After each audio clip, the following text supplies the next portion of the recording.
الحمد لله نحمده ونستعينه ونستغفره ونعوذ بالله من شرور أنفسنا ومن سيئات أعمالنا من يهده الله فلا مضل له ومن يضلله فلا هادي له ونشهد أن لا إله إلا الله وحده لا شريك له ونشهد أن سيدنا وسندنا وحبيبنا ومولانا محمدا عبده ورسوله الذي أرسله الله إلى كافة الناس بشيرا ونذيرا وداعيا إلى الله بإذنه وسراجا منيرا أما بعد فقد قال الله تبارك وتعالى في كلامه المجيد وفرقانه الحميد أعوذ بالله من الشيطان الرجيم بسم الله الرحمن الرحيم إنا نحن نزلنا الذكر وإنا له لحافظون وقال تبارك وتعالى في موضع آخر يوم لا ينفع مال ولا بنون إلا من أتى الله بقلب سليم وقال رسول الله صلى الله عليه وسلم إن الله تبارك وتعالى يرفع بهذا الكتاب أقواما ويزع به آخرين أو كما قال عليه الصلاة والسلام يا رب صل وسلم دائما أبدا على حبيبك خير الخلق كلهم اللهم صل على محمد وعلى آل محمد كما صليت على إبراهيم وعلى آل إبراهيم إنك حميد مجيد اللهم بارك على محمد وعلى آل محمد كما باركت على إبراهيم وعلى آل إبراهيم إنك حميد مجيد محترم হাজিরিন সর্বপ্রথম আমরা সকলে সেই মহান রব্বুল আলামিনের আলিশান দরবারে শুকর আদায় করব যে আল্লাহ রব্বুল আলামিন আমাদের সকলকে সর্বশেষ এবং সর্বশ্রেষ্ঠ নবীর শ্রেষ্ঠ উম্মত হিসাবে কবুল করেছেন। সেই জন্য জবান খুলে মুহাব্বতের সাথে আল্লাহ রব্বুল আলামিনের শুকর আদায় করি আলহামদুলিল্লাহ। সাথে সাথে সেই প্রিয় নবীর শানে অত্যন্ত মুহাব্বতের সাথে দরদ ভরা কণ্ঠে জবান খুলে দরুদ শরীফ পড়ব, যেই নবী উম্মতকে সারা পৃথিবীর সর্বস্তরের মানুষের সামনে মডেল হিসাবে স্বীকৃতি অর্জন করার জন্য এত গুরুত্বপূর্ণ কিছু নসিহত এবং উপদেশনামা উম্মতের জন্য রেখে গিয়েছেন। যেই উপদেশনামাগুলি পড়ে এখন পর্যন্ত যারা ইসলামের চিরশত্রু তারাও স্বীকার করে রসুল আকরাম সাল্লাল্লাহু আলাইহি ওয়াসাল্লাম শুধু এ যুগের নয়, পৃথিবীর সূচনা লগ্ন থেকে আজও পর্যন্ত যত আম্বিয়া ইকরাম দুনিয়াতে এসেছেন সমস্ত আম্বিয়া ইকরামের মধ্যে সর্বশ্রেষ্ঠ এবং দামি নবী। ইসলামের শত্রুরাও স্বীকার করে এমন গুরুত্বপূর্ণ নসিহত যেই রসুল আকরাম সাল্লাল্লাহু আলাইহি ওয়াসাল্লামের উম্মতের জন্য রেখে গিয়েছেন। এই নবীর শানে অত্যন্ত মুহাব্বতের সাথে দরুদ শরীফ পড়ি সাল্লাল্লাহু আলাইহি ওয়াসাল্লাম। মুহতারাম হাজরিন, আল্লাহ রাব্বুল আলামিন মানুষের হেদায়েতের জন্য সারা পৃথিবীতে যুগে যুগে আম্বিয়া কিরামকে প্রেরণ করেছেন।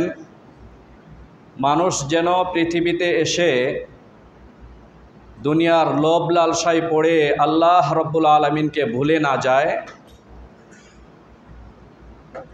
মানব জাতির পিতা হযরতে আদম আলাইহিস সালাতু ওয়াস সালাম যে জান্নাত থেকে কিছু সময়ের জন্য আল্লাহ রাব্বুল আলামিন দুনিয়াতে পাঠিয়ে দিয়েছেন, সেই জান্নাত যেন আবার অর্জন করতে পারে মানুষ।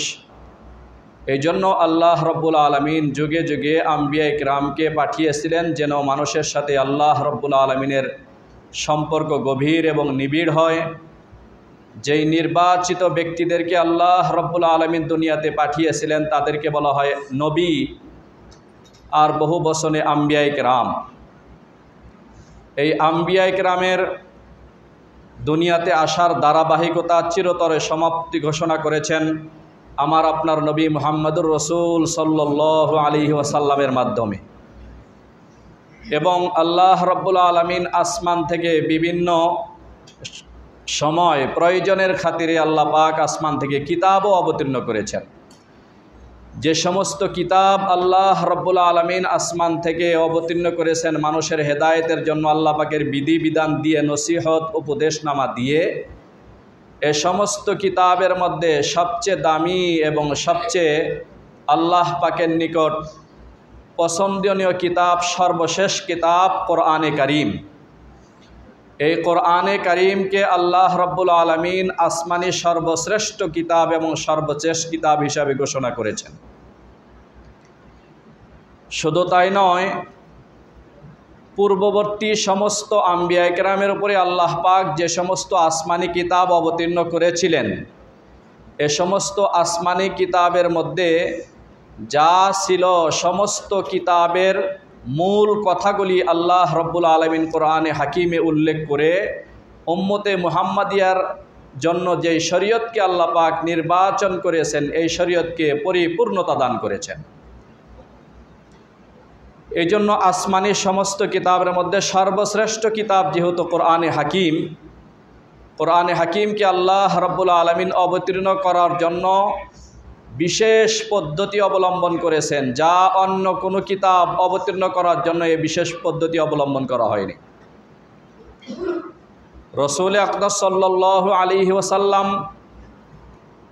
সর্বপ্রথম যখন আল্লাহ রাব্বুল আলামিন কোরআনে কারীমকে অবতীর্ণ করবেন, আপনারা জানেন একত্রে কোরআনে কারীমকে লাওহে মাহফুজ থেকে আল্লাহ রাব্বুল আলামিন বাইতুল ইজ্জাহ, ফেরেশতাদের কাবা, ফেরেশতাদের ইবাদতের জন্য আল্লাহ রাব্বুল আলামিন সপ্তম আসমানের উপরে একটি কাবা নির্মাণ করেছেন। কাবা শুধু ফেরেশতাদের ইবাদতের জন্য।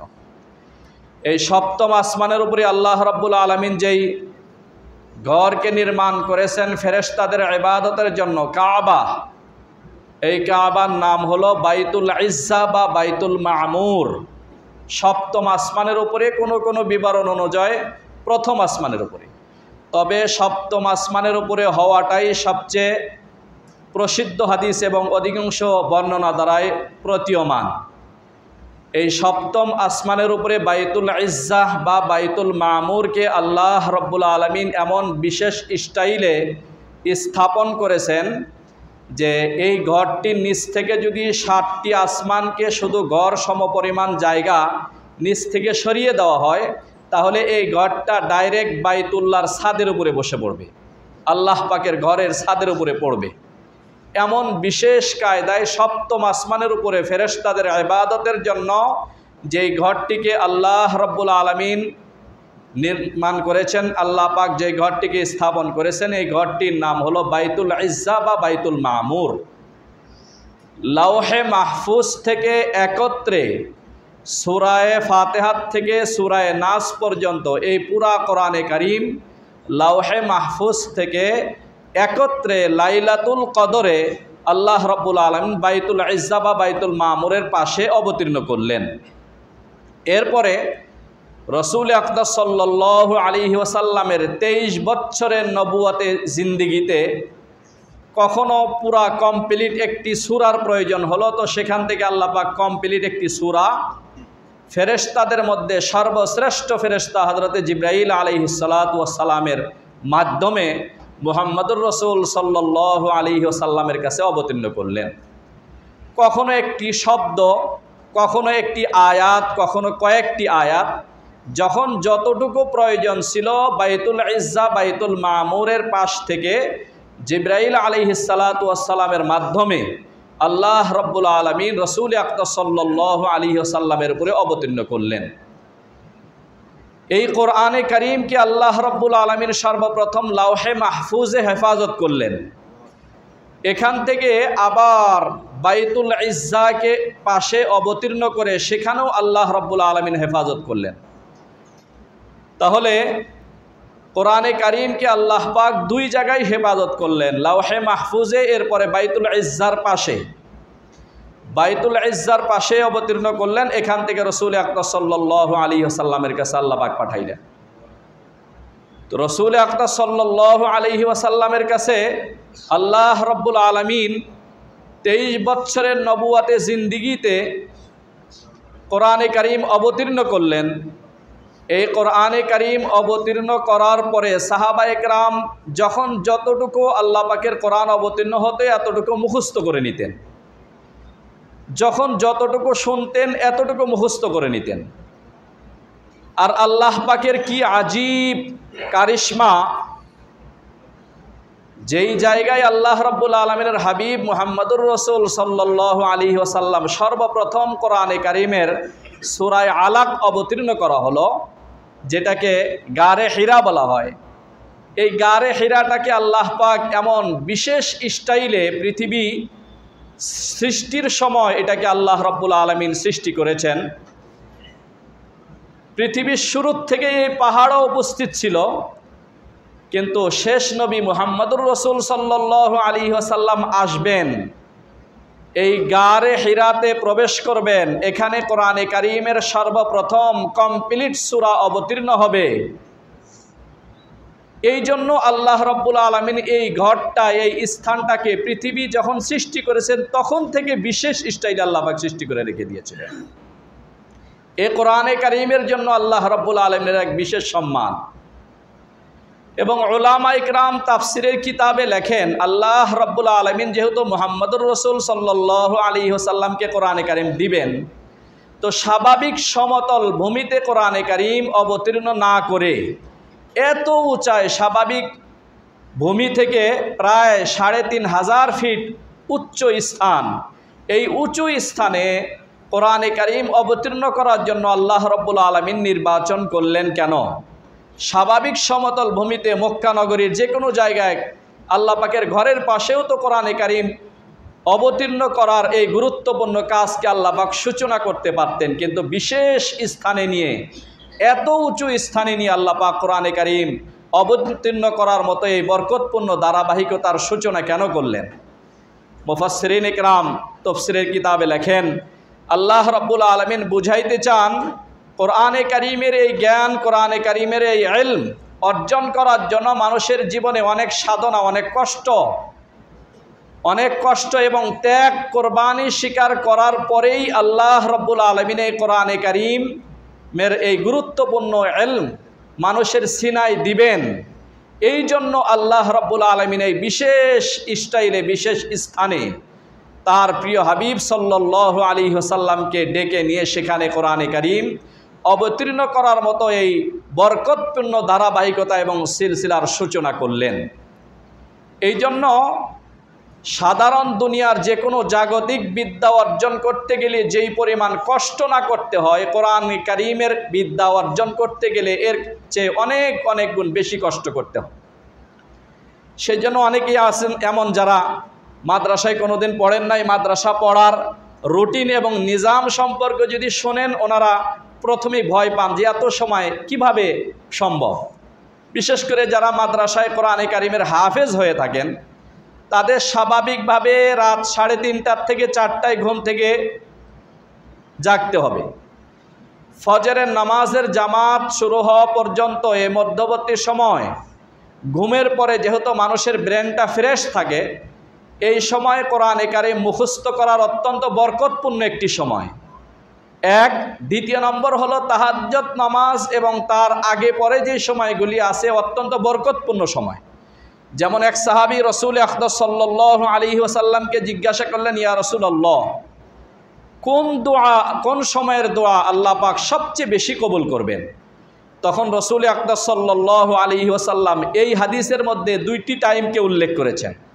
এক নম্বর হলো 5 ওয়াক্ত নামাজের পরে যদি বান্দা আল্লাহ রাব্বুল আলামিনের কাছে দোয়া করে, সেই দোয়া আল্লাহ পাক দয়া করে কবুল করে নেবেন।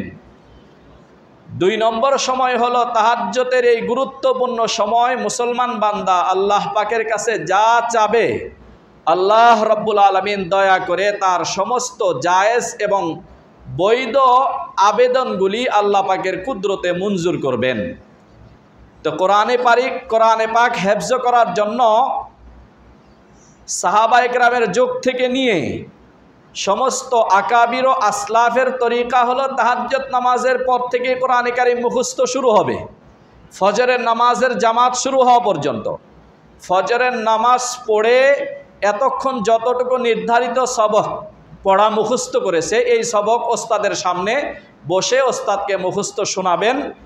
এভাবে 7 দিন পর্যন্ত যেই সবক শোনাবে, শুক্রবার বা বৃহস্পতিবার আবার এই 7 দিন, পুরা 7 দিনের সবক একত্রে আবার শোনাইতে হবে। এটাকে 7 সবক বলা হয়।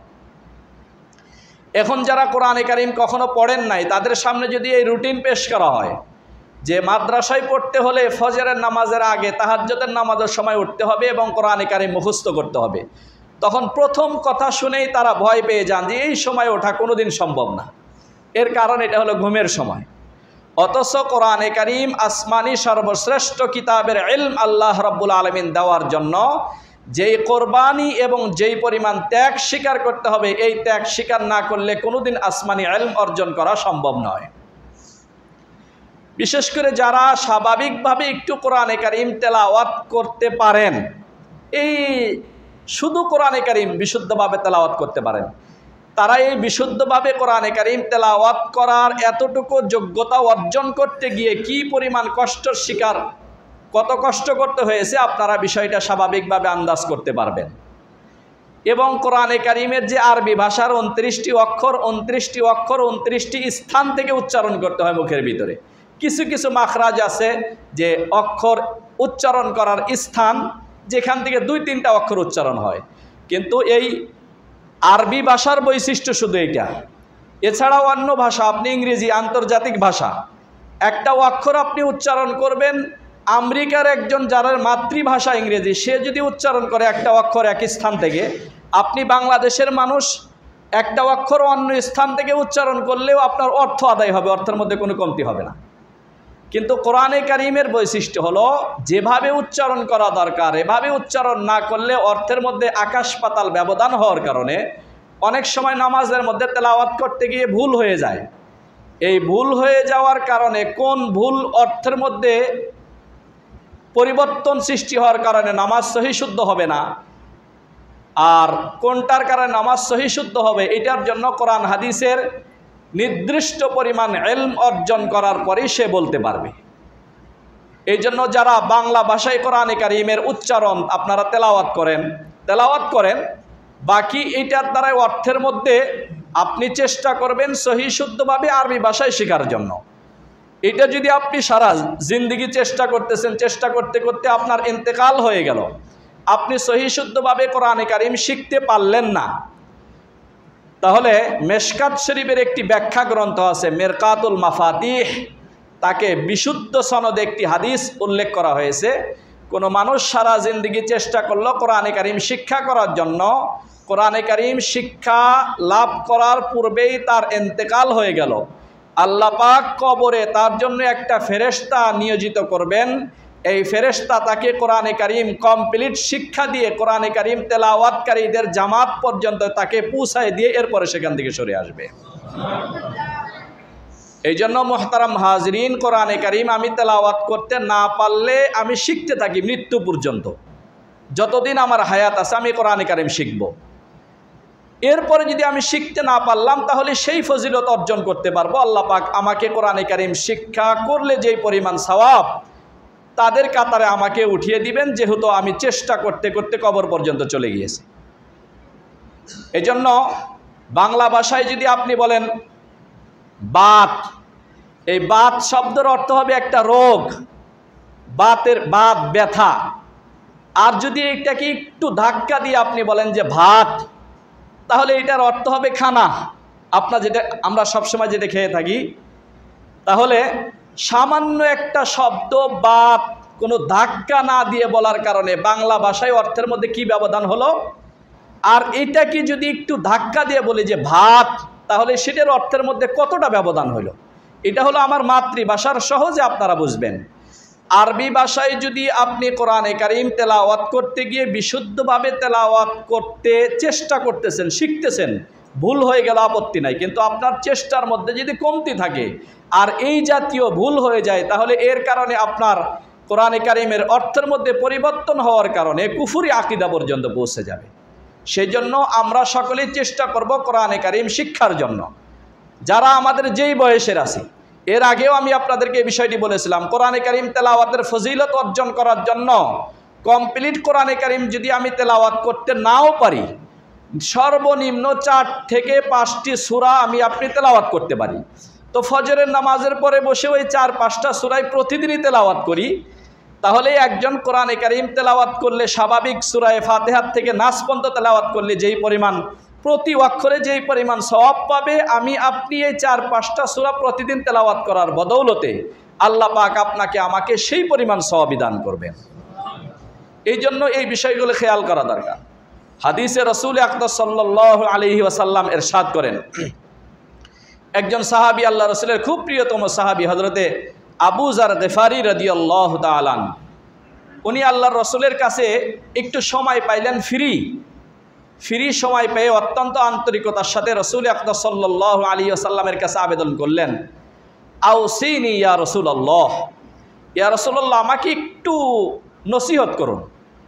তখন রাসূল আকরাম সাল্লাল্লাহু আলাইহি ওয়াসাল্লাম নসিহত করলেন, আলাইকা বিতাকওয়াল্লাহ, আবু যার গিফারি, তুমি যেখানে যে অবস্থায় থাকো আল্লাহ পাকের কমপ্লিট ভয়, পরিপূর্ণ ভয় যেন তোমার হৃদয়ে বিদ্যমান থাকে, তাকওয়ার দৌলত যেন তোমার দিলে থাকে, এভাবে তুমি দুনিয়ার জীবন যাপন করো। তাকওয়া, কারণ একজন মানুষের মধ্যে তাকওয়া থাকার কারণেই সমস্ত অন্যায় অপরাধ থেকে তার দ্বারাই বাঁচা সম্ভব। তাকওয়া না থাকার কারণে দুনিয়ার কোনো অন্যায় অপরাধ থেকে তার দ্বারাই বাঁচা সম্ভব নয়। যে কোনো অন্যায় অপরাধ তার দ্বারা যে কোনো সময় হওয়া সম্ভব, তাকওয়া না থাকার কারণে। এই জন্য মানুষের মূল্য আল্লাহ রাব্বুল আলামিনের কাছে নির্ধারিত হবে তাকওয়ার কারণে। তো এই সাহাবী বললেন, জিদনি ইয়া রাসূলুল্লাহ, এই মাত্র সামান্য একটা নসিহত করেছেন ইয়া রাসূলুল্লাহ, আর একটা নসিহত আমাকে করুন। তখন রাসূল আকরাম সাল্লাল্লাহু আলাইহি ওয়াসাল্লাম আরেকটি নসিহত করলেন, বললেন যে আলাইকা বিতিলাওয়াতিল কুরআন, আবু যার তুমি বেশি বেশি কোরআনে কারীমের তেলাওয়াত করতে থাকো, বেশি বেশি কোরআনে কারীমের তেলাওয়াত করতে থাকো। ফাইন্নাহু নূরুল লাকা ফিল আরদ, বেশি বেশি কোরআনে কারীম তেলাওয়াত করার বদৌলতে আল্লাহ রাব্বুল আলামিন তোমার জীবনকে এত নুরানি করে দিবেন যে সমস্ত গুনাহ থেকে বাঁচাও সহজ হবে, আর আমলি জিন্দেগি তোমার আরো আকর্ষণীয় হবে, আমল বেশি বেশি করা সম্ভব হবে। এই জন্য হযরত আবু যার গিফারিকে রাসূল আকরাম সাল্লাল্লাহু আলাইহি ওয়াসাল্লাম বললেন, আলাইকা বিতিলাওয়াতিল কুরআন, তুমি বেশি বেশি কোরআনে কারীম তেলাওয়াত করতে থাকো। ফাইন্নাহু নূরুল লাকা ফিল আরদ, কোরআনে কারীম তেলাওয়াতের বরকতে আল্লাহ পাক তোমার জীবনের সমস্ত ভুল ত্রুটিকে আল্লাহ পাক দয়া করে সংশোধন করে দিবেন। আর ওয়া যুখরুল লাকা ফিস সামা, আর এই কোরআনে কারীম তেলাওয়াতের বদৌলতে আল্লাহ পাক আসমানে তোমার জন্য বড় প্রতিদান সংরক্ষণ করে রেখেছেন। যেই সময় তোমার আত্মীয় স্বজন, পরিবার পরিজন কেউ কাজে আসবে না, আল্লাহ পাক তখন তোমার আকর্ষণীয় আমলনামা তোমার হাতে দিয়ে দুনিয়ার জিন্দেগিতে যে কোরআনে কারীম তেলাওয়াত করেছো, এটাকে আল্লাহ পাক অনেক বড় প্রতিদান দিয়ে এটাকে আল্লাহ পাক মূল্যায়ন করবেন। সাহাবীকে বললেন বেশি বেশি কোরআনে কারীম তেলাওয়াত করার জন্য। আপনারা হযরত ওসমান রাদিয়াল্লাহু তাআলা আনহুর নাম শুনছেন। হযরতে ওসমান রাদিয়াল্লাহু তাআলা আনহু আল্লাহর নবীর চারজন খলিফার মধ্যে তৃতীয় নম্বর খলিফা হযরত ওসমান রাদিয়াল্লাহু তাআলা। হযরত ওসমান রাদিয়াল্লাহু তাআলা আনহু আল্লাহর নবীর মুখ থেকে একটি হাদিস শুনেছিলেন, যে হাদিস আপনারা অনেক ওলামা ইকরামের মুখে শুনেছেন। যারা মাদ্রাসায় ছোট ছোট বাচ্চারা পড়ে তারাও এই হাদিস মুখস্থ করে। খায়রুকুম মান তাআল্লামাল কুরআনা ওয়া আল্লামাহ। এই হাদিস হযরত ওসমান রাদিয়াল্লাহু তাআলা আল্লাহর নবীর জবানে মোবারক থেকে শুনেছেন। শুনাইছেন ওনার একজন শাগরিদ আবু আব্দুর রহমান, এই শাগরিদকে শুনাইছেন। আল্লাহর নবী বলেন, তোমাদের মধ্যে সর্বশ্রেষ্ঠ মানুষ সে যে কোরআনে কারীম শিক্ষা করে এবং অপরকে শিক্ষা দেয়। এই দুইটা কাজ যারা করবে তারা প্রকৃতপক্ষে তোমাদের মধ্যে সর্বশ্রেষ্ঠ মানুষ। কোরআনে কারীম শিক্ষা করবে বা অপরকে শিক্ষা দিবে। আপনি মনে করবেন যে কোরআনে কারীম শিক্ষা করলে কি লাভ, কোরআনে কারীম শিক্ষা না করলে কি লস। যার দিলের মধ্যে বিন্দু পরিমাণ ঈমান আছে এবং যার আকীদা সহিহ, যার আল্লাহ পাকের কথা রসুলের কথার প্রতি পূর্ণ আস্থা বিশ্বাস রয়েছে, সে কখনোই জাতীয় কথা বলবে না। যদি কারো কমতি থাকে সে বলতে পারে। কোরআনে কারীম যে শিক্ষা করলো, আল্লাহর নবী বলেছেন সর্বশ্রেষ্ঠ মানুষ সে যে অপরকে কোরআনে কারীম শিক্ষা দেয়, সে সর্বশ্রেষ্ঠ মানুষ। এই হাদিস হযরতে ওসমান রাদিয়াল্লাহু তাআলা আনহু শুনাইছেন আল্লাহর নবীর জবান থেকে শুনে ওনার একজন শাগরিদ হযরতে আবু আব্দুর রহমানকে। উনি বলেন, যেই দিন থেকে আমি এই হাদিস শুনেছি আজকে 72 বছর হয়ে গেল। এই লম্বা সময় পর্যন্ত আমি কোরআনে কারীম শিক্ষা দেওয়ার মতো বরকতপূর্ণ কাজে আমার জীবনকে একদম বিসর্জন করেছি। পুরা জিন্দেগি আমি খতম করে দিলাম কোরআনে কারীম শিক্ষা দেওয়ার এই বরকতপূর্ণ কাজে। কারণ কোরআনে কারীমই আসমানি এমন একটি কিতাব, যেই কিতাব একজন অশ্লীল আর বেহায়াপনার পথ থেকে একজন মানুষকে ফিরাইতে পারে। কোরআনে কারীমই এমন একটি কিতাব, যেই কিতাব মানুষকে অন্যায় থেকে বাঁচানোর মতো পরিপূর্ণ পাওয়ার এবং ক্ষমতা আল্লাহ রাব্বুল আলামিন যে কোরআনে কারীমের মধ্যে দিয়েছেন। কোরআনে কারীম যারা সম্মান করবে, মহাব্বত করবে, আল্লাহ পাকের হাবিব সাল্লাল্লাহু আলাইহি ওয়াসাল্লাম ১৫০০ বছর পূর্বে উম্মতকে সতর্ক করে বলেছেন, ইন্না হাযাল কিতাব, কোরআনে কারীম এমন একটি কিতাব, ইয়ারফাউল্লাহু বিহাযাল কিতাবি আকওয়ামান, এই কিতাবের মাধ্যমে আল্লাহ রাব্বুল আলামিন কিছু মানুষের সম্মানকে বৃদ্ধি করবেন। ওয়ায়াযাউ বিহি আখারিন, এই কোরআনে কারীমের সাথে বেয়াদবি আচরণ করার কারণে কিছু মানুষকে আল্লাহ পাক দুনিয়া এবং আখিরাতে অপমানিত এবং লাঞ্ছিত করবেন। রাসূল আকরাম সাল্লাল্লাহু আলাইহি ওয়াসাল্লাম ইরশাদ করেছেন। তো যেই হাদিস হযরত ওসমান রাদিয়াল্লাহু তাআলা আনহু নিজে আল্লাহর নবীর মুখ থেকে শুনিয়ে ওনার শাগরিদকে শুনাইছেন, এটার উপর আমল কেমন ছিল আপনারা হযরতে ওসমানের শাহাদাতের ঘটনা বহুবার শুনেছেন। শুক্রবারে আসরের নামাজের পরে হযরত ওসমান রাদিয়াল্লাহু তাআলা ওনার বাসার মধ্যে বসে কোরআনে কারীম তেলাওয়াত করতেছিলেন। এই কোরআনে কারীম তেলাওয়াত করা অবস্থায় ওনাকে শহীদ করে দেওয়া হলো। কোরআনে কারীম তেলাওয়াত করা অবস্থায় শাহাদাত বরণ করেছেন শুক্রবারে আসরের নামাজের পর। এমনিতেই হাদিস শরীফে রাসূল আকরাম সাল্লাল্লাহু আলাইহি ওয়াসাল্লাম ইরশাদ করেন, কোন মানুষের ইন্তেকাল যদি শুক্রবার হলো তো আল্লাহ পাক কবরের আযাব থেকে তাকে আল্লাহ পাকের বিশেষ কুদরত দ্বারা হেফাজত করবেন। হযরত ওসমান শুক্রবারে ইন্তেকাল করলেন, এই ফজিলত পাইলেন। এরপরে হযরত ওসমান রাদিয়াল্লাহু তাআলা আনহুকে শাহাদাত বরণ করতে হলো, শাহাদাতের মর্যাদাও অর্জন করলেন শুক্রবারে। তো আল্লাহ পাকের ফজলে করমে এই ফজিলত অর্জন করলেন। এরপরে এক লম্বা হাদিসে রাসূল আকরাম সাল্লাল্লাহু আলাইহি ওয়াসাল্লাম 10 জন সাহাবীকে একত্রে জান্নাতের সুসংবাদ দিয়েছিলেন। তার মধ্যে একজনের নাম হযরত ওসমানের কথা আল্লাহর নবী বলেছেন, ওসমান ফিল জান্নাহ, আবু বকর ফিল জান্নাহ, ওমর ফিল জান্নাহ, ওসমান ফিল জান্নাহ, আলী ফিল জান্নাহ, আব্দুর রহমান ইবনে আউফ ফিল জান্নাহ। এভাবে 10 জন সাহাবীর জান্নাতের সুসংবাদ একত্রে রাসূল আকরাম সাল্লাল্লাহু আলাইহি ওয়াসাল্লাম দিয়েছেন, যাদেরকে আশারায়ে মুবাশশারা বলা হয়। তো কোরআনে কারীম সারা জিন্দেগি বেশি বেশি তেলাওয়াত করার বদৌলতে ইন্তেকালের সময় হলো কোরআনে কারীম তেলাওয়াত করা অবস্থায় ইন্তেকাল হলো। শুধু তাই নয়, ওনার জীবনীতে লেখা আছে সেই সময় তো চামড়ার উপরে কোরআনে কারীম লেখা ছিল। এই চামড়ার উপরে কোরআনে কারীম লেখা, কোরআনে কারীম 2 কপি কোরআনে কারীম বেশি বেশি তেলাওয়াত করতে করতে একদম পড়ার অনুপযোগী হয়ে গেছে হযরত ওসমান রাদিয়াল্লাহু তাআলা আনহু। কত বেশি কোরআনে কারীম তেলাওয়াত করেছেন। এই জন্য অন্তত আমরা যদি কোরআনে কারীম তেলাওয়াত করার মতো এত বরকতপূর্ণ এবং সৌভাগ্য যদি অর্জন করতে সক্ষম নাও হয়ে থাকি, বয়স শেষ, অন্তত এতটুকু চেষ্টা করি যে আমার একজন ছেলে যেন কোরআনে কারীম তেলাওয়াত করতে পারে, এরকম বানানোর চেষ্টা করি।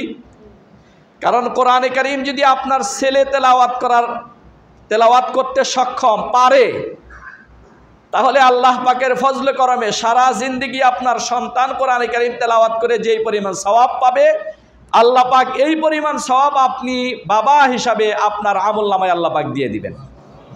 শুধু এতটুকু নয়, এক হাদিসে রাসূল আকরাম সাল্লাল্লাহু আলাইহি ওয়াসাল্লাম ইরশাদ করেন যে কোরআনে কারীমকে তেলাওয়াত করলো, কোরআনে কারীমের বিধান মোতাবেক জীবন গড়ল, আল্লাহ পাক কিয়ামতের দিবসে তার মা বাবাকে সম্মানের এক বিশেষ মুকুট পরিধান করাইবেন। সম্মানের মুকুট। সেই সম্মানের মুকুটের উজ্জ্বলতা কেমন হবে? আল্লাহর নবী বলেন, আকাশের এই সূর্যটা যদি তোমার ঘরে এনে দেওয়া হয় কেমন উজ্জ্বল হবে, এই পরিমাণ উজ্জ্বল হবে। এত বরকতপূর্ণ আর সম্মানের আসন আল্লাহ রাব্বুল আলামিন মা বাবাকে দান করবেন।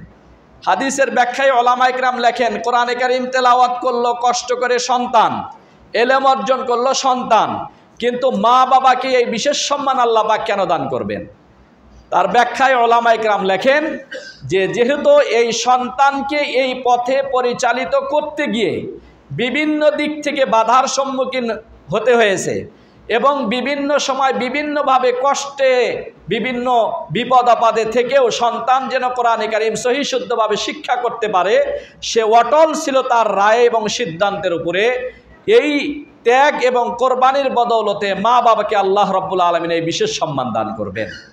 এই জন্য মুহতারাম হাজিরিন, আমরা সকলেই চেষ্টা করব নিজেদের সন্তানদেরকে কোরআনে কারীম শিক্ষা দেওয়ার জন্য, যেন আমাদের সন্তানেরা কোরআনে কারীম শিক্ষা অর্জন করে, কোরআনে কারীম তেলাওয়াত করে আর কোরআনে কারীমের আদর্শ মোতাবেক জীবন গড়তে পারে, আর সেই সওয়াব যেন আমি আপনি বাবা হিসাবে কবরে বসে পাইতে পারি এবং আল্লাহ পাকের ফজল করমে ইন্তেকালের সময় বাবা মার মাথার পাশে বসে সন্তান যদি কোরআনে কারীম তেলাওয়াত করতে পারে, এই বরকতে আল্লাহ পাক মা বাবাকে এই জান বের হওয়ার সময় কষ্ট থেকে হেফাজত করবেন এবং বুঝতেই পারবে না কিভাবে তার জানটা বের হয়ে গেল, শুধুমাত্র কোরআনে কারীমের সূরা ইয়াসিন তার মা বাবার পাশে বসে তেলাওয়াত করার কারণে।